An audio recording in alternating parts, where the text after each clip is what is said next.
On December 7, 1941, the Japanese also bombed Clark Field, destroying most of the American air power in the Pacific. Outmanned American and Filipino forces held out until May 8, 1942, when they were forced to surrender. 76,000 prisoners had to march 80 miles to their prison camp with little food and water. Over 5,000 perished along the way, many executed by the guards.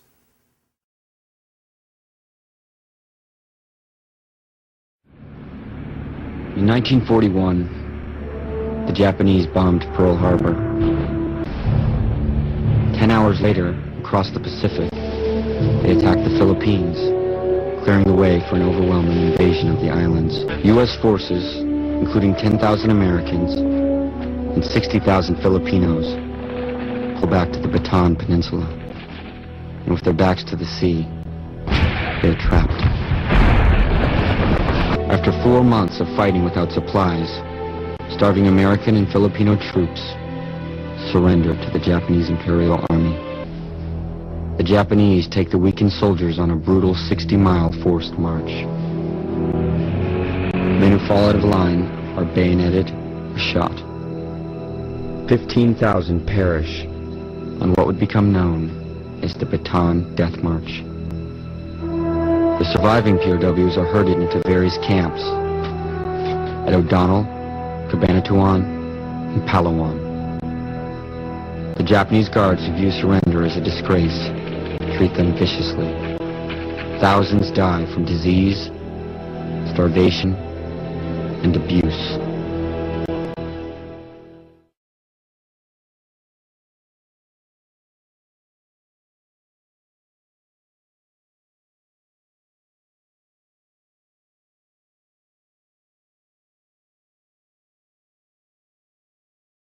The surrender was April 9th, and I was captured for 14 days, and I was on the march for 10 days. About the 4th day, they got us up and on the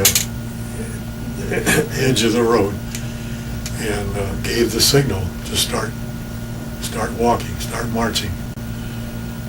And so we knew we were off to somewhere. We didn't know where, but and it wasn't but an hour or so we started walking along the main road, going back up the Bataan Peninsula. Jesus, the first day on that march was hectic, not knowing what's going to happen.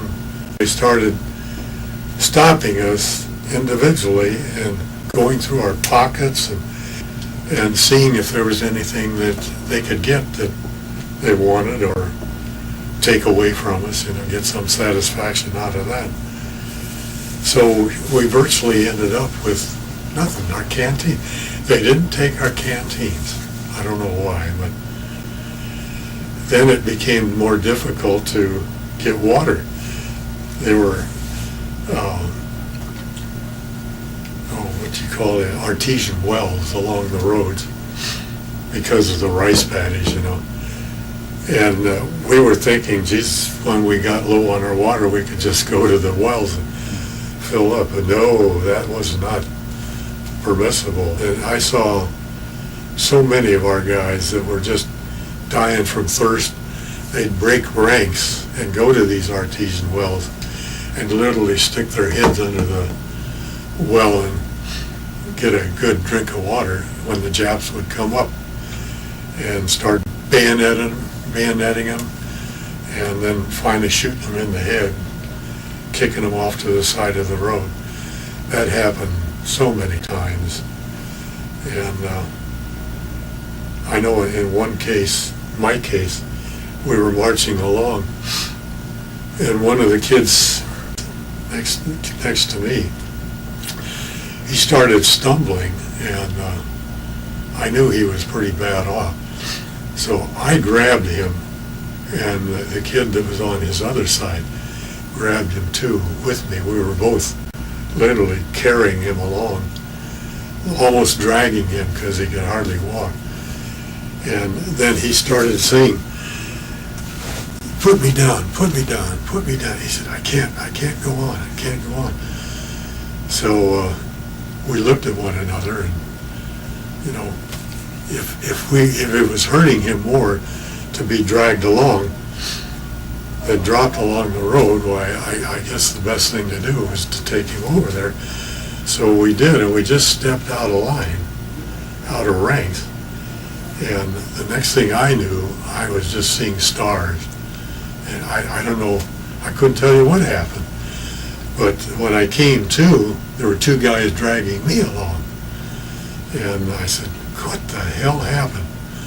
I said, one of the Jap guards saw us step out of ranks, and he came up with his rifle butt, banged me on the back of my head, and that literally knocked me out. But this guy that was carrying, one of the guys that was carrying me, said, the two of us were able to grab you. We had to let the other guy go, but we grabbed you and pulled you back in the ranks. So I said, what happened to the kid? He said, he was shot. You know, and that was not just one thing, one of a kind thing either. That happened a lot of times. And from that point on, I was starting to make up my mind that they never even heard of the Geneva Convention, and that if there is a prisoner of war camp, God help those that make it, because it's not going to be fun at all. I just started thinking about a way to get away, escape. And the roads were lined pretty much with bamboo windbreak they use for windbreakers, you know. And I thought it's going to be tough squirming through the bamboo thicket, but better that than to die on the highway. And if I could get into the rice paddies. And there was rice growing, thank God, rice in the fields, up about 3 or 4 feet. And I figured if I could get through the bamboo, scoot along the dikes, you know, into the rice paddies, and take my time about it, don't jiggle the rice and attract attention or anything, I might be able to get away. And I got scratched up going through the rice, or the bamboo thickets, but I got out to the paddies, and I crawled,